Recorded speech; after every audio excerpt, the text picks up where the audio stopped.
నమస్తే అండి. Welcome to spiritual Alchemy Telugu. నేను త్రివేణి, హోపనుపున హీలర్ని మరియు లైఫ్ కోచ్ని. సో మీకు పొద్దున్నే లేవగానే ఇంట్లో ఫస్ట్ పిల్లలు ఉన్న వాళ్ళు అక్కడ ఇరిటేషన్ స్టార్ట్ అయిపోతుందండి. పొద్దున్నే లేవగానే పిల్లలు వాడు లేవలేదు, ఈ అమ్మాయి లేవలేదు, బ్రష్ చేయాలి, స్నానం చేయాలి, టిఫిన్ తినాలి, స్కూల్కి టైం అయిపోతుంది. ఇలాంటి పరిస్థితులు ప్రతి ఒక్క ఇంట్లో ఉంటుంది. కాబట్టి దానికి నేను ఫస్ట్ ఒక సొల్యూషన్ చెప్తాను. అంతేకాకుండా మీరు మీ జీవితంలో పొద్దున్నే లేవగానే ఇంట్లో ఫస్ట్ ఎవరు చూస్తారు? మీ ఫ్యామిలీ మెంబర్స్ని చూస్తారు. ఇంట్లో ఫ్యామిలీ మెంబర్స్ అంటే ఒక్కోసారి పొద్దున్నే గొడవలు మొదలైపోతుంది. అలాంటప్పుడు వాళ్ళని ఎలా హ్యాండిల్ చేయాలి తెలియక సతమతం అయిపోతుంటారు. ఆ ఇరిటేషన్తో అలాగే పెట్టుకొని మీరు బయటకు వెళ్తారు, వర్క్ ప్లేస్కి వెళ్తారు. మీరు బయటకు వెళ్తే కూడా ఆ రోజంతా మార్నింగ్ లేవగానే అదే మీరు అట్రాక్ట్ చేశారు కాబట్టి ఎంటైర్ డే అదే అట్రాక్ట్ చేస్తారు. ఇరిటేషన్ ఎక్కడికి వెళ్ళినా కదా. ఇది చాలా మందికి జరుగుతూ ఉంటుంది. ఇటీవలే నాకు వచ్చిన ప్రశ్నలు, సో దానికి ఆన్సర్ ఈ వీడియోలో ఉంది. సో ఇలాంటి ఇంపార్టెంట్ విషయాల్ని నేను మీ ముందు తీసుకొస్తుంటాను. ఏది మీరు మిస్ కాకూడదు కదా. అందుకేం చేయాలి చెప్పండి? మీరు సబ్స్క్రైబ్. మీరు తెలివైన వారు, చాలా మంచివారు, చేస్తారు. సబ్స్క్రైబ్ చేసేసి అంతేకాకుండా ఈ విషయాలు మీ ఫ్యామిలీ లేదా ఫ్రెండ్స్ ఎవరికైనా ఇది అవసరం అని అనిపిస్తే వాళ్ళకి షేర్ కూడా చేయండి. మీ నుంచి ఇంకొకళ్ళకి మంచి జరుగుతుంది. ఓకే, ఇప్పుడు అసలైన విషయానికి వస్తాను.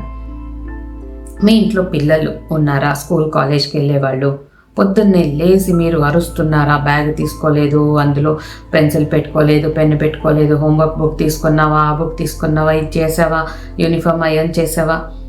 ఇలా పొద్దున్నే లేచి టెన్షన్ పడే కన్నా నైట్ పడుకునే ముందు మీ పిల్లల మనసులో ఏముందో అర్థం చేసుకోండి ఒకసారి.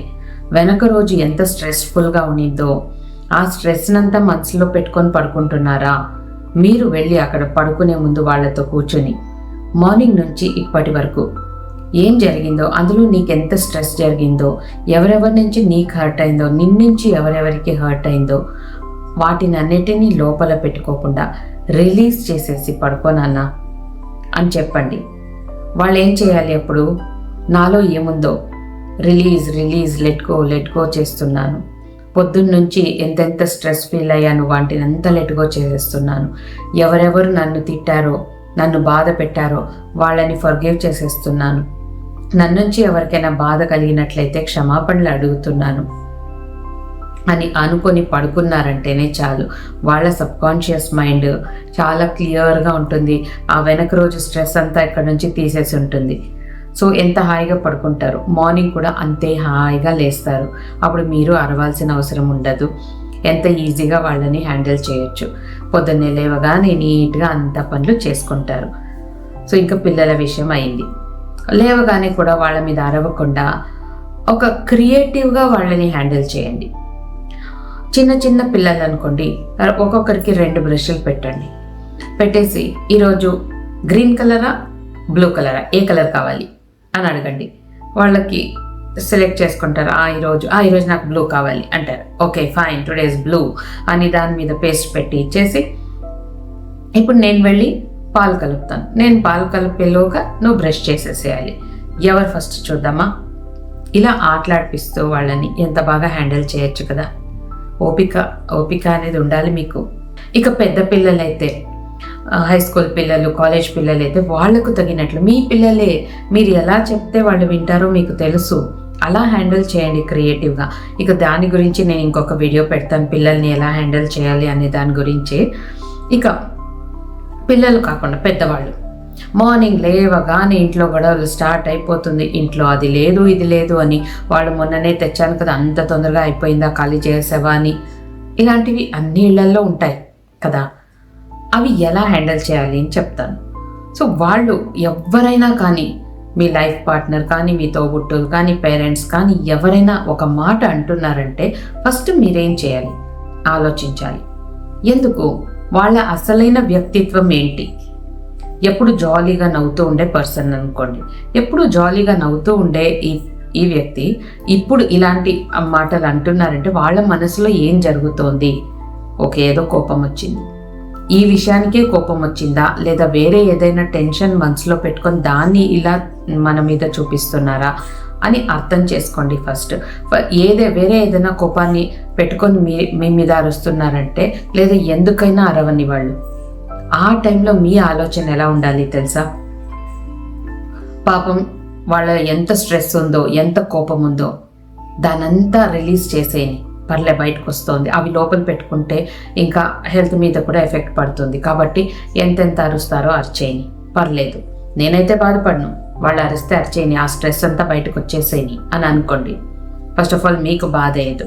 తర్వాత మీరు మనసులో నువ్వు ఒక ప్రశాంతమైన ఆత్మవి, నువ్వు పవర్ఫుల్ ఆత్మవి, నువ్వెప్పుడు కూల్గా రిలాక్స్డ్గా నవ్వుతూ ఉంటావు. నువ్వు ఒక పవర్ఫుల్ ఆత్మవి, ప్రశాంతమైన ఆత్మవి, ఎప్పుడు కూల్గా కామ్గా రిలాక్స్డ్గా ఉంటావు, నవ్వుతూ ఉంటావు, అందరినీ నవ్విస్తూ ఉంటావు. ఇదే రిపీటెడ్గా చెప్పుకోండి. ఒక 5-6 సార్లు చెప్పుకునే లోపల వాళ్ళు అలాగే ప్రశాంతంగా ఉంటారు, సాఫ్ట్ అవుతారు, కూల్ అవుతారు. అలాగని మీరు వదిలేసారా, మళ్ళీ స్టార్ట్ చేస్తారు వాళ్ళు.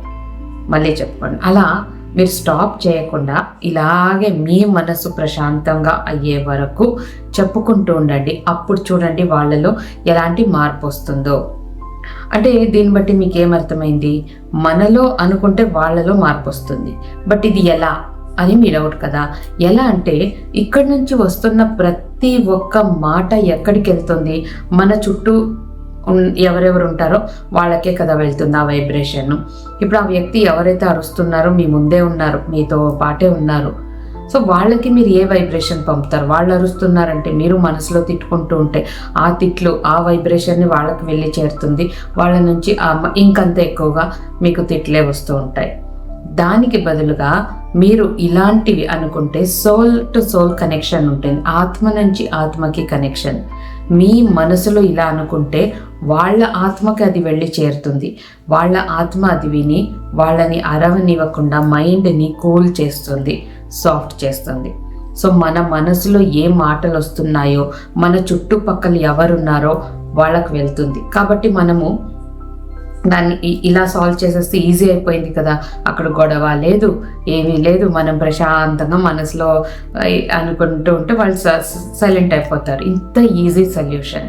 అది ఎవరైనా కానివ్వండి, ఎవరైనా మిమ్మల్ని కోపడుతున్నా, తిడుతున్నా, బాధ పెడుతున్నా, అవమానిస్తున్నా, మీరు డబ్బులు ఇవ్వలేకపోతున్నారు, వాళ్ళు వచ్చి మీ మీద అరుస్తున్నారు, అప్పుడు వాళ్ళని కూడా ఇలాగే హ్యాండిల్ చేయండి. కానీ అది కాకుండా నన్ను ఇంత మాట అనే సరే అని మీరు తిరుక్కొని అన్నారా, ఇంకా అక్కడ యుద్ధమే కదా, డిబేట్ అయిపోతుంది. నువ్వు బాగా తిడుతున్నావా, నేను బాగా తిడుతున్నానా, నువ్వు బాగా అరుస్తున్నావా, నేను బాగా అరుస్తున్నానా. అక్కడ పోట్లాటలు అసలు ఎండే అవ్వదు. మళ్ళీ రాత్రి పడుకునే దానికి వెళ్తారు, అప్పుడు కూడా మనసులో ఆ కోపం పెట్టుకుంటారు. మళ్ళీ పొద్దున్నే లేచి ఫ్రెష్గా లేస్తారు, లేచి పక్కన పడుకున్న మనిషిని చూడగానే మళ్ళీ భగ్గుమని లేస్తుంది ఆ కోపం. ఎందుకంటే ఈ కోపం పెట్టుకుంటారు మీలో, ఈగో ఎందుకు పెట్టుకుంటారు? మీలో ఈగో పెట్టుకొని, కోపం పెట్టుకొని మీ ఫ్రీక్వెన్సీ డౌన్ చేసుకుంటారు. మీకు కావాల్సిన మేనిఫెస్టేషన్స్ దొరకదు. ఆరోగ్యం మీద ఎఫెక్ట్ పడుతుంది, కెరియర్ మీద ఎఫెక్ట్ పడుతుంది, ఫైనాన్షియల్ లైఫ్ మీద ఎఫెక్ట్ పడుతుంది కదా. సో నేనేం చెప్తాను ఫ్రీ సెషన్స్లో ఎప్పుడూను, మీ లైఫ్ అనేది ఒక జర్నీ. ఆ జర్నీ అనే ఆ వెహికల్ ఉంది కదా, ఆ వెహికల్కి 4 చక్రాలు. ఒకటి ఆరోగ్యం, ఒకటి రిలేషన్షిప్, ఒకటి కెరియర్, ఒకటి ఫైనాన్షియల్ లైఫ్. ఈ 4 చక్రాలు బాగా ఉంటేనే మన లైఫ్ జర్నీ స్మూత్గా వెళ్తుంది.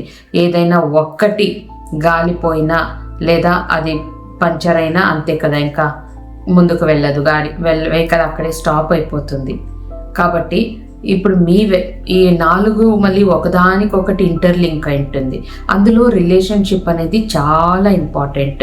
ఎందుకంటే మనకి లైఫ్లో అది కావాలి, ఇది కావాలి అంటే ఏది కావాలో అది హార్ట్లోనే పుట్టేది. మనకి ఆ విషెస్ అనేవి, గోల్స్ అనేవి ఈ హార్ట్లో మనము వాళ్ళ మీద వీళ్ళ మీద కోపాలు, అసూయలు, ద్వేషాలు పెంచుకుంటే అక్కడ ప్లేస్ ఎక్కడ ఉంటుంది కొత్త ఆశలు పుట్టుకొని రావడానికి?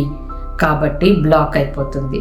సో మీ మేనిఫెస్టేషన్ని మీరే బ్లాక్ చేసుకుంటారు. దాని బదులు ఎవరైనా మిమ్మల్ని ఒక మాట అంటే పర్వాలే, పాపం వాళ్ళు ఏ స్ట్రెస్ ఉందో దాన్ని బయటకు తీసేస్తున్నారు, ఆ విధంగా నేను వాళ్ళకి హెల్ప్ఫుల్గా ఉన్నాను, oh it's okay, I'm so happy అనుకొని నువ్వు ఒక ప్రశాంతమైన ఆత్మవి, నువ్వు ఒక పవర్ఫుల్ ఆత్మవి, నువ్వు ఎప్పుడు కూల్గా రిలాక్స్డ్గా ఉంటున్నావు, ఇలాంటి మాటలు అనుకుంటే ఎంత బాగుంటుంది. సింపుల్గా అయిపోయింది కదా సొల్యూషన్. సో ఇక నుంచి మీరు ఇంట్లో ఉన్న బయట ఉన్న చిన్నవాళ్ళైనా పెద్దవాళ్ళైనా ఎవరైనా మిమ్మల్ని ఒక మాట అంటుంటే మీరు ఏమీ రియాక్ట్ అవ్వద్దు, ఇదే అనుకోండి. సో ఈ రోజు నుంచే మొదలు పెట్టండి ఇలా అనుకోవడం.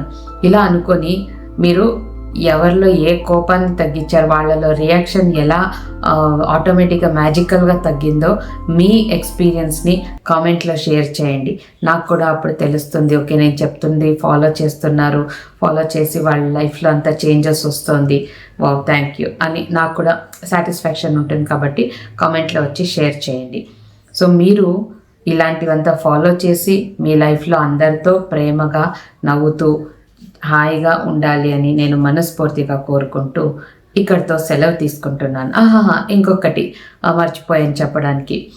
నెక్స్ట్ సండే, సాటర్డే సండే అంటే November 1st and 2nd advance ho'oponopono course ఉంది.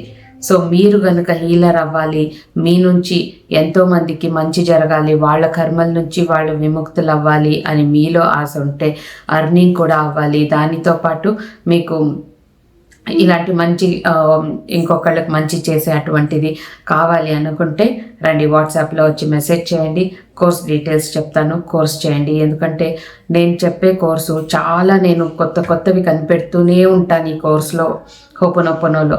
సో ఎవ్రీ మంత్ నేను కోర్స్ చేస్తూ ఉంటా, ఎవ్రీ మంత్ అందులో కొత్తగా యాడ్ చేస్తూనే ఉంటా. సో మీరు ఒక్కసారి జాయిన్ అయిపోయారనుకోండి, ఎవ్రీ మంత్ జరిగే కోర్సులో వస్తూ ఉంటారు, మిమ్మల్ని మీరు అప్గ్రేడ్ చేసుకుంటూనే ఉంటారు. సో అద్భుతంగా ఉంటుంది. ఈ అద్భుతాలన్నీ మీరు మిస్ చేయకూడదు అనేదే నా ఉద్దేశం. కాబట్టి ఇంట్రెస్ట్ ఉన్నవాళ్ళు, అవకాశం ఉన్నవాళ్ళు రండి, కలుద్దాం. ఓకే, సో ఇక్కడితో సెలవు తీసుకుంటున్నాను. ఇంతసేపు నా మాటలు విన్న ప్రతి ఒక్కరికి నా హృదయపూర్వకమైన ధన్యవాదాలు. Thank you so much. మళ్ళీ ఇంకొక వీడియోలో మీ ముందుకు వస్తాను.